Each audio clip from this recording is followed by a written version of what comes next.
This is Central Texas Living with Ann Harder. The state and local economies are beginning their first steps in reopening after the unprecedented shutdown due to COVID-19. I want to welcome to the podcast Dr. Ray Perryman, founder of the Perryman Group, the state's preeminent economist and developer of economic models.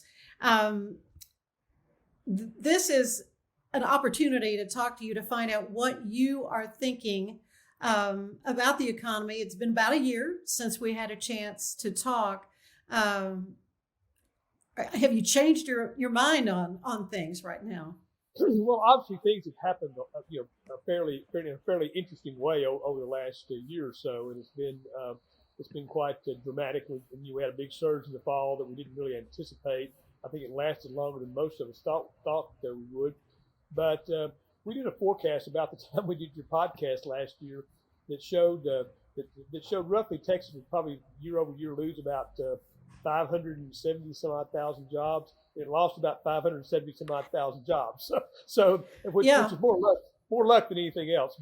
But we are seeing the beginnings again of some healthy numbers coming along, and that's encouraging at this point in time. Obviously, and I think the important thing is, although we struggle with it some, particularly around the election, we did do the things we needed to do to keep most of the economic structure in place so that as we are able to resume normal life, we'll also be able to get the economy kickstarted in a pretty big way. I mean, I think we can come back fairly robustly once everything is more or less back to what the new normal is going to be. Well, what have you seen as bright spots in the economy as this recovery is underway? Well, the bright spots basically have been the industries that basically benefit from something like this. We live in a complex world, and no matter how bad something is overall, some people benefit. Certainly the delivery industry has done very well. Oh, my goodness, yeah. Amazon. Online retailing has done very well in this time. One that might surprise some people is the housing market has held up very well. In most places, housing starts are up and housing sales are up and that sort of thing, which surprises a lot of people. And I think probably as much as anything, what happened was, number one, because of the pandemic situation, prices were very attractive. The Federal Reserve was very aggressive, so mortgage rates went to historic lows. And then, as you know, these stimulus packages, they get money where it's needed, but they also get it some places where it's not needed because they make a blanket thing. If you make less than X money, you get a check or whatever it may be. Well, people who didn't really need that check, it could just go toward their down payment. And so I think the combination of all those things really gave a boost to the housing market, despite everything else that was going on. Yeah, let's talk a little bit more about nearly $6 trillion now approved by Congress. Some of it maybe not as targeted as it needs to be. I mean, I know you'd commented there's been some criticism of it. Sure. Yeah. Well, on the whole, it has been about $6 trillion, and that's obviously a lot of money. Oh man. The deficits. I mean, if anybody who's heard me talk in the last 20 years has heard me rail about how we had no discipline in either party, and we weren't doing things to bring the budget somewhat more under control. But this really was a situation where we couldn't worry about that. We really had to do some things to keep the structure together, because remember, this thing started after we had 11 years of economic recovery almost. I mean, and we still had some legs to it. So this started at a historically long economic recovery. And as long as we just kept the structure in place, would be okay. But if you start letting people lose their homes in large numbers, people that have no income in large numbers, small businesses have to close permanently. If you have too much of that, you can then basically take an economy that wasn't broken and break it. Yeah. And these programs helped us not to do that. Now, they weren't perfect. Federal programs are never perfect. Just for one thing, we're just not that efficient. The first round, they sent some checks to dead people and that sort of thing. Oh yeah. And took forever to write some of the regulations for some of the programs. But also, it's impossible to target things exactly like you would need to. As we just talked about something a moment ago, the checks people got. They just basically said anybody who makes X amount of money or less gets a check. And if you have this many kids, you get a check. And some people need that check and some people don't. Yeah, and so right. consequently, some of the money gets spent immediately, put back in the economy, what you want to happen. Some of the rest of it gets put in savings accounts, and that's not what they want to happen. So it's not perfect by any means. Some of the last bill was more than we needed, but we definitely needed it because we still have a few months left before we can hope to be back to kind of a normal situation. So on the whole, I would give them pretty high marks for doing these things. They waited too long to do the last one, frankly. The election held it up. We got the so-called skinny bill at the end of last year. We really needed more a little sooner because the CARES Act, the first one that was passed very early on, but basically, I think it's sort of assumed, and most people sort of assumed, we were probably in this thing for 3 or 4 months, and then life would kind of start to get back to normal. And it wasn't geared for a year-long situation, which is what we ended up experiencing. So on the whole, I think they've been good. There's clearly some pieces of them that were not necessary and that sort of thing. But again, as complex as it is to begin with, we never make policy with a scalpel. We always make it with a machete. And given that situation, I think they did fairly well. Yeah, I know you spent a lot of your time, working with these subcommittees out of Congress and helping advise them, right? Yesterday. Yeah. Well, they need all the advice they can get. Let's talk about employment and unemployment, really more a little bit more targeted. I know in Central Texas, I think you said 10,000, 11,000 jobs were lost. How is that looking now? What have you seen? Actually, the Waco area has done better than most places in that regard. The Waco area lost about 10,000 jobs, which is that's a lot. About the same percentage of the economy that most places lost. But if you look at a year later, where are we? Waco's only down net, comparing now to this time a year ago. Waco was only down 300 jobs, and that's a fairly small percentage. A lot of areas are down a lot more. I mentioned the state, although the average year over year was 575,000. Overall, it's down about 400,000 jobs, and the U.S. is down about 9 million jobs. And on a percentage basis, Waco has come back much further than the rest of them. Waco's gotten back about 96, 97% of all its jobs. The typical situation now is about 2/3 to 70%, something like that. So Waco's actually done quite well in this regard. Now, when we spoke last year, oil prices had tanked. Do you remember? That's right. It was like almost negative numbers. Well, they actually were negative at one point. That's right. That's right. Well, things are looking a little different at the pump right now. So what can you tell us about oil prices and what we can expect going into the summer travel season? Well, the oil prices came up. We knew they would come up. Yeah. Because that was unrealistically low. And you have to go back and look at this again. Thing I keep telling people, nobody can it's hard if you don't look at the numbers every day, like geeks like me do. It's hard to understand just how deep this drop was. And oil is one very good example of that. The demand for oil before this thing started was roughly 101 million barrels a day in the world. It dropped to 72. I mean, the demand for oil dropped 30% in a month. And I mean, that's just almost impossible to imagine. And everybody was saying, oh, it's the end of oil and that sort of thing. No, it's not. It's already back up into the mid 90s. And I think probably by this time next year, we'll be back up pretty close to where we were before with oil. And I think the prices right now are on a fairly maintainable level. We saw a little bit of an extra $4 or $5 in the price of oil during the freeze, but it's pretty much in a range where it's likely to stay for a while. Just trying to second guess what the folks in the Middle East are going to do and what some of the other producers are going to do. But it's back to a level where it makes sense for Texas producers in most of the fields to produce some oil, and that's encouraging. I think the summer driving season is likely to be pretty robust and have pretty high gasoline demand simply because people have been cooped up. Yeah. And we think, it appears as if we're kind of running this race between the vaccine or the virus variants and the vaccines, but it appears like late summer, early fall, maybe when life kind of resumes some type of normal. And I think a lot of people are feeling a desire to get in their car and go somewhere. So I suspect Memorial Day to some extent, certainly July the 4th and Labor Day, those weekends are probably going to be pretty big travel weekends this time around in our cars. That's good news, certainly for the hospitality industry and all the way down. I know air travel. I mean, that was one sector that they really have caught it in the throat. It's been devastating. I mean, it's been absolutely devastating. I mean, they had 70% drops in revenues over a certain period of time. It's been very difficult for them, and that's one of the things that 2 of the 3 stimulus packages dealt with, were some things to kind of keep that industry viable, because obviously we need an airline industry going forward. It's probably going to look a little different, but we're still going to be going places. People want to see their families. People want to see the sights of the world, and we're still going to be doing all those things. People still have to conduct business in all corners of the world. So it'll look a little different. And if you think about it, before the pandemic started, it looked different than it used to look before 9/11. I mean, Right. that was an event that changed airlines. Before 9/11, if Grandma was coming to town and you wanted to have 20 people at the gate to meet her, that was no problem. Right.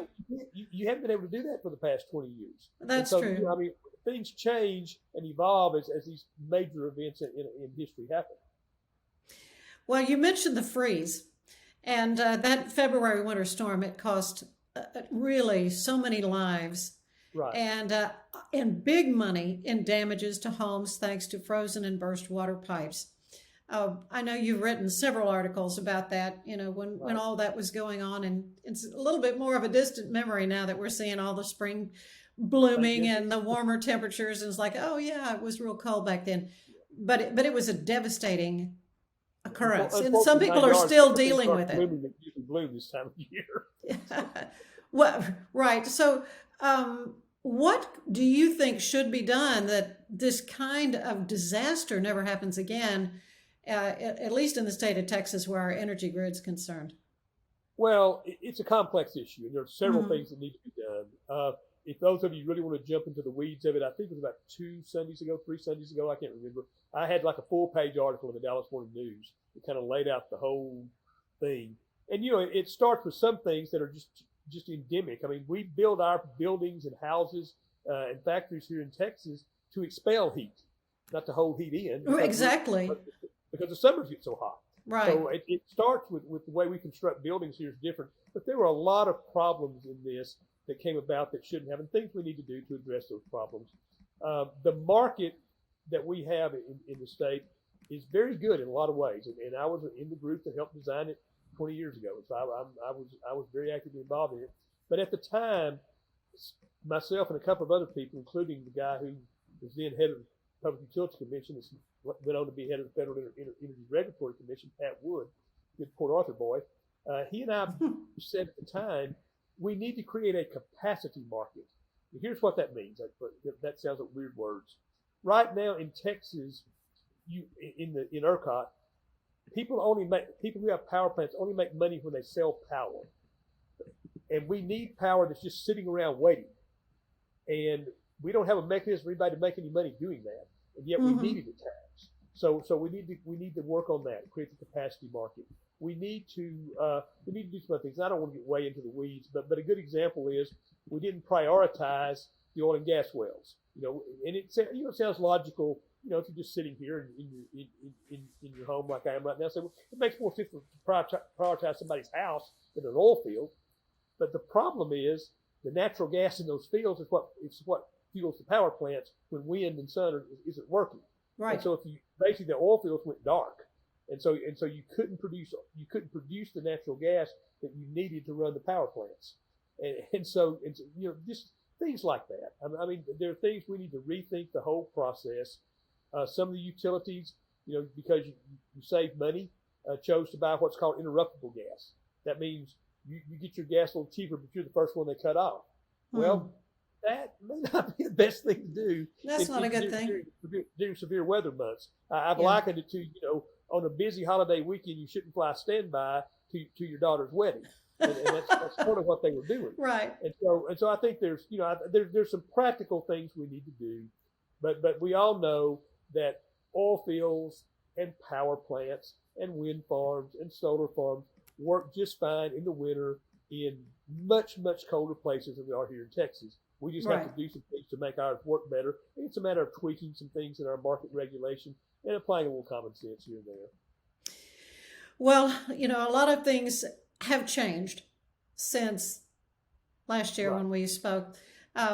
Certainly in the way people do business. It's really kind of remarkable when you think how fast people had to change how they were working, and now they're working from home. And some of these things I think are permanently changed. What are you seeing in your research as far as the way people conduct business? Well, some things are permanently changing. If you take retail as an example, for the last 15 years or so, there's been a trend. We're all aware of it that every year more and more was done online. as a Mm-hmm. percentage of the total. I mean, everybody's been for the last 15 to 20 years getting more and more comfortable shopping online, doing online. This really put that on steroids. And so a lot of people that didn't want to shop online had to shop online. And so as a result of that, and some of them liked it. So I think you'll see, people want to go back to the stores. They like to see and feel and touch things. They like to talk to people who know something about it when they're making a purchase. And they like the interaction of just being out and shopping. Mm-hmm. So, that's not going to go away, but I think the online piece of it's going to be more important. And retailers to be successful enough to integrate their bricks and mortar with an online presence a little more than they have in the past. Some have done that very well, some haven't. Clearly, you mentioned airline travel. The way we travel is going to change some. I think you will see a lot of meetings. I know a lot of them I've been in my life where you need 10 people in the same room and they're in 10 different states. And you spend a lot of money getting 10 people in a room for 2 hours. You can now do it the way you and I are talking right now.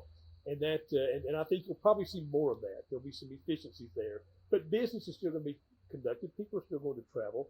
I think there's going to be some differences there that are important to notice. Real estate, I think, is going to be a very big difference, and we've tried to talk to people about that. There's been some surveys done that we've looked at, and a lot of people have become very comfortable working from home. And what Right. I'm hearing from my group is those who are about my age are like to come to the office every day. Those in the generation younger than me just seem to work from home all the time. So that's but the bottom line is, if you look at what corporate executives are saying, almost all of them are saying we're going to keep our office presence, but we do recognize we're going to have more flexibility going forward. So I think we're going to have two things arguing with each other, so to speak. On any given day in a typical office, you will probably have fewer people working, Mm-hmm. more people working from home, remotely, that sort of thing. By the same token, I think you'll have more square feet per worker that you have to allocate. So that'll take up more space per worker because you need to distance people. You need to give people ability to separate. Some of the things you've often done where everybody's together in some of these open spaces, they have to rethink some of that. If you look over, and obviously, as you know, I've been doing this for a very, very long time. I'm well into my 5th decade now. And when I first started building real estate models, when you added a new employee to an office space, you needed about 350 square feet. That number came down to about 150 square feet over the past few decades because we figured out more and more ways to use space more efficiently. Mm-hmm. I think we're going to see it go back up a little bit now. I Yeah. don't think it'll go back up to where it was, but it's not going to be 150. It's going to start going up some. So that'll mean more real estate, fewer people mean less real estate, and those two forces are kind of going to duke it out. Well, you just got to wonder about, major metro areas that have all these big office buildings, and you just Right. wonder how utilized they are right now. Right, and it's going to be a challenge. And I think Mm-hmm. you'll probably see some of that converted to residential. There was already a trend in that direction before this. And I think you'll see a lot of different things happen. Some of the offices, I think, are more likely to locate more proximate to where people live in some of the suburban areas. That's something that people are telling people we kind of want to go to the office. We don't want to drive 20 miles through traffic to get there. And so you're hearing that and when you hear that from knowledge workers and workers that are in demand, their employers are going to respond to that. And so there's a lot of dynamics that are going to take place there. I mean, we're still going. I've often said that the best way to think about real estate is think about real estate as the boxes that hold the economy. And with more people shopping, you need more stores. With more people in the offices, you need more offices. With more people are in factories, you need more factories. Whatever it may be, but real estate is real estate comprises the boxes that hold the rest of the economy together. And obviously that will change with the way we work. It will evolve over time. Well, COVID has certainly made a big impact on our economy, but I recall about a year ago you saying you were optimistic in that you said in 5 years' time the economy would be about where it would have been even if all this had not happened. You still think that? It was a little longer time period than 5 years, but yes, I do think we start to get back to normal. And our long-term forecast is showing that again. The composition changes some because some things will be done differently, but we haven't really lost our overall growth potential. And this is what a lot of people fail to realize, and I think it's important to realize in the middle of this pandemic.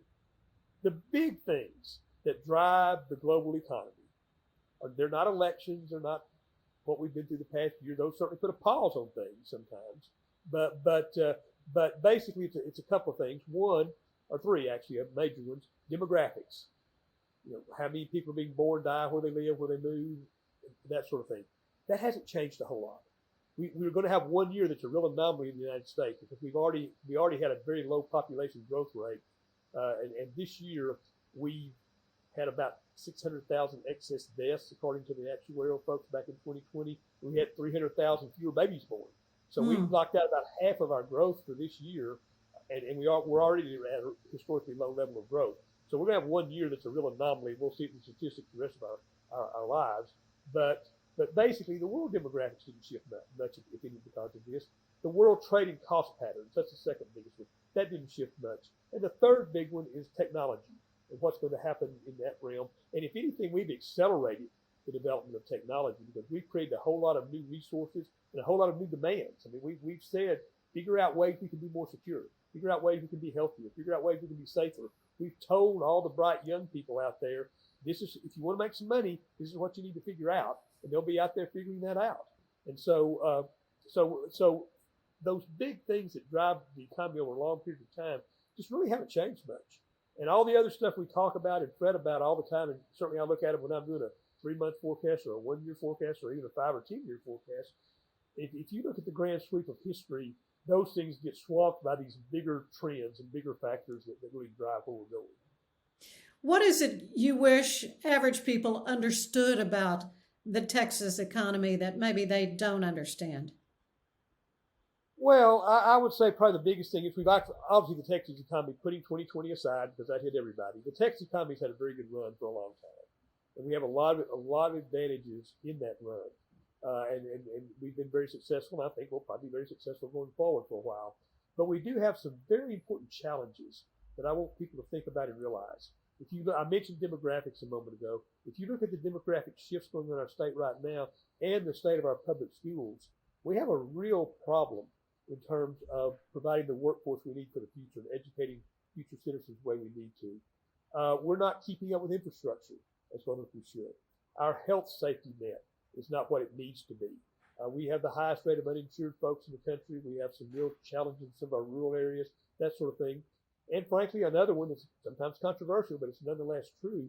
We have not done as well in being as open and equal in access to housing, to jobs, and that sort of thing as some other parts of the country have. And as we move to a more technological world, more knowledge workers, that becomes more and more and more important to long-term success.